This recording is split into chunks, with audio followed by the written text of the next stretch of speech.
यहाँ तो ऐसे ही माहौल है जैसे कराची में सीवीओ पे होता है। हॉर्स राइडिंग, कैमल राइडिंग बच्चों की कराई है, हम लोगों ने नहीं की है। पल्ला तो हमारे पास आता है, बस भेज देते, आता है भेज देते हैं। दरियाए सिंध में पानी आते ही जहां पल्ला मछली की आमद शुरू हुई, वहीं शहरियों ने सैरो तफरी के लिए अलमंजर जामशोरो का रुख कर लिया। अलमंजर जामशोरो वो मकाम है जो सैरो तफरी और खुसूसन पल्ला मछली के नाम से मुल्क भर में मशहूर है। दरियाए सिंध में पानी आते ही जहां माही गिरों का जरिया माश बहाल हुआ, वहीं मौसम खुशगवार होते ही शहरियों की बड़ी तादाद अलमंजर जामशोरो के मकाम पर पहुंच गई। शहरियों का कहना था कि तफरी के लिए मकाम तो बहुत अच्छा है, लेकिन यहाँ अवाम के लिए सहूलतों का फुकदान है। हम लोग अभी आए हैं घूमे, बस यहाँ फैसिलिटीज थोड़ी कम है, बैठने की थोड़ी जगह वगैरह नहीं है।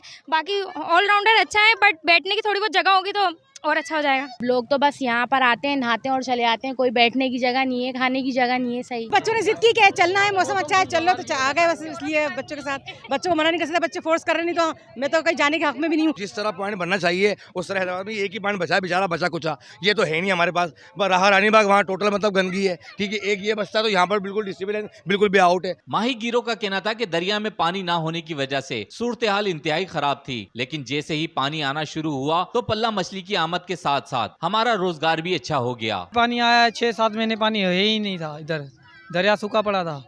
अभी पानी आया, हमारी रोजी बोजी बढ़ी है। पानी आने की वजह से हम माशाल्लाह आप घरों में भी सही तरीके से खा पी रहे हैं और यहाँ पे भी अच्छा खासा जो अल्लाह के फजलो करम से जो हमें रोजी मिल रही है वो कर रहे हैं। पल्ले की ज़्यादातर अभी सीज़न चल रही है, अब लोग आते जाएंगे, पल्ला खाते जाएंगे। इतनी ज़्यादातर हमारे पास जो चलती है पल्ला चलती है। पल्ले के अलावा जो है इसके 2 नंबर दूसरी मच्छी चलती है, रहू चलती है। हैदराबाद और जामशोरो के संगम पर वाक़े खूबसूरत तफरी मकाम अलमंजर पर सिंध भर से सयाह तफरी के लिए आते हैं। शहरियों का कहना था कि अगर मुनासिब देखभाल और सहूलियात फराहम की जाएं तो सयाहों की तादाद को कई गुना बढ़ाया जा सकता है, जिससे मकामी अफराद के रोजगार को भी खातिर ख्वाह फायदा होगा। रेहान गनी, पासबान न्यूज, हैदराबाद।